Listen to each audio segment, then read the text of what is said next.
മലയാളികളുടെ പ്രിയപ്പെട്ട നടനായ മോഹൻലാലിൻ്റെ മകൾ നടി എന്ന നിലയിൽ വിസ്മയ മോഹൻലാൽ തൻ്റെ യാത്ര ആരംഭിക്കുകയാണ്. ഓഗസ്റ്റ് 7-ന് ഇറങ്ങുന്ന തുടക്കമാണ് വിസ്മയയുടെ ആദ്യ ചിത്രം. അതേസമയം വ്യക്തി എന്ന നിലയിൽ ഇതിനോടകം തന്നെ അടയാളപ്പെടുത്താൻ വിസ്മയയ്ക്ക് സാധിച്ചിട്ടുണ്ട്. ഡൽഹിയിലെ വിദ്യാർത്ഥി സമരത്തിന് പിന്തുണയുമായി ആദ്യമായി എത്തിയ താരങ്ങളിൽ ഒരാളായിരുന്നു വിസ്മയ. സമരത്തെ പിന്തുണച്ചതിൻ്റെ പേരിൽ കടുത്ത വിമർശനങ്ങളും ബോയ്ക്കോട്ട് ക്യാമ്പയിനും നേരിടേണ്ടി വന്നിരുന്നു വിസ്മയയ്ക്ക്. എന്നാൽ അതിലൊന്നും വിസ്മയ തളർന്നില്ല. നിലപാടിൽ ഉറച്ചുനിന്ന വിസ്മയ ഇനിയും പ്രതികരിക്കുമെന്നാണ് പ്രതികരിച്ചിരിക്കുന്നത്. മകൾക്ക് പിന്തുണയുമായി അച്ഛനും അമ്മയും എത്തുകയും ചെയ്തതോടെ വിമർശകരുടെ വായടഞ്ഞു. ഇതിനിടയിലാണ് കഴിഞ്ഞ ദിവസം ചിത്രത്തിൻ്റെ ട്രെയിലർ ലോഞ്ച് വന്നത്. തുടക്കം സിനിമയുടെ ട്രെയിലർ ലോഞ്ചിൽ നിന്നുള്ള വീഡിയോകൾ സോഷ്യൽ മീഡിയയിൽ വൈറലായി മാറിക്കൊണ്ടിരിക്കുകയാണ്.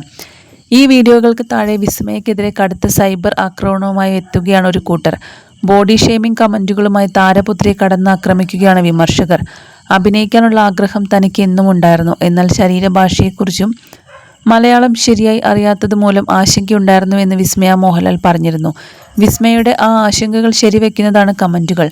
ബിന്ദു പണിക്കർക്കും പൊന്നമ്മ ബാബുവിനും പകരക്കാരി. ഒളിമ്പിക്സ് മെഡൽ നേടിയ സ്വർണം മല്ലേശ്വരിയുടെ റോൾ ചെയ്യാം.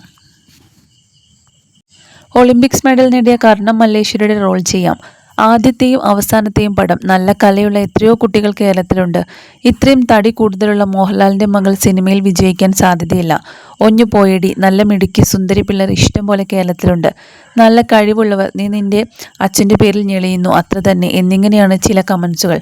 അപ്പൻ്റെ വിരലുകൾ വരെ അഭിനയിക്കും. മോളുടെ ശരീരം മൊത്തം അഭിനയിക്കുന്നുണ്ട്. ഓരോ വാക്കും പറയുമ്പോൾ ശരീരം മൊത്തം ഇളകിയാടുന്നു. മലയാള സിനിമയിൽ അഭിനയിച്ച ഇവൾ ഒരൊറ്റ വാക്ക് മലയാളത്തിൽ പറയുന്നില്ല.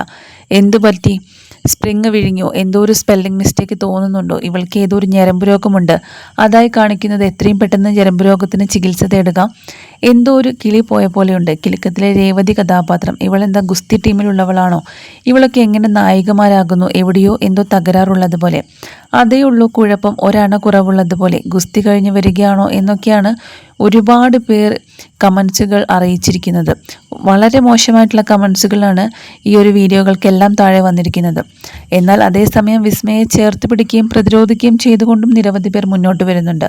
വിസ്മയിൽ ഒരു മികച്ച കലാകാരി ഉണ്ടോ എന്നത് അവരുടെ പ്രകടനം കൊണ്ട് കാലം തെളിയിക്കട്ടെ.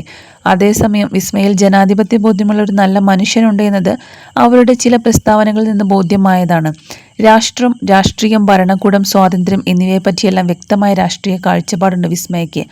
ഒരാൾ എത്രമാത്രം ജനാധിപത്യവാദിയാകുന്നുണ്ടോ എന്നത് തന്നെയാണ് പുതിയ കാലത്ത് ഒരു മികച്ച മനുഷ്യൻ്റെ ലക്ഷണം. വിസ്മയ മോഹൻലാൽ എന്ന കലാകാരിക്ക്, ജനാധിപത്യ വിശ്വാസിക്ക് എല്ലാവിധ ആശംസകളും എന്നാണ് പിന്തുണച്ചെത്തുന്നവർ പറയുന്നത്. വലിയൊരു താരപുത്രി എന്നതിനപ്പുറം തികച്ചും ജെനുവനായിട്ടുള്ള നല്ലൊരു മനുഷ്യനാണ് താനെന്ന് ആ ചടങ്ങിലൂടെ വിസ്മയ തെളിയിച്ചു കഴിഞ്ഞിരിക്കുകയാണ്. ഈ ഒരു ആത്മവിശ്വാസവും ലളിതമായ പെരുമാറ്റവും വെച്ച് നോക്കുമ്പോൾ വെള്ളിത്തിരയിലും സ്വന്തമായൊരു സ്ഥാനം കണ്ടെത്താൻ വിസ്മയയ്ക്ക് സാധിക്കുമെന്ന കാര്യത്തിൽ സംശയമില്ല. മലയാള സിനിമയിലേക്ക് കടന്നു വരുന്ന ഈ കുട്ടിക്ക് എല്ലാവിധ ആശംസകളും നേരാമെന്നാണ് ചില പ്രേക്ഷകരുടെ കമൻസുകൾ.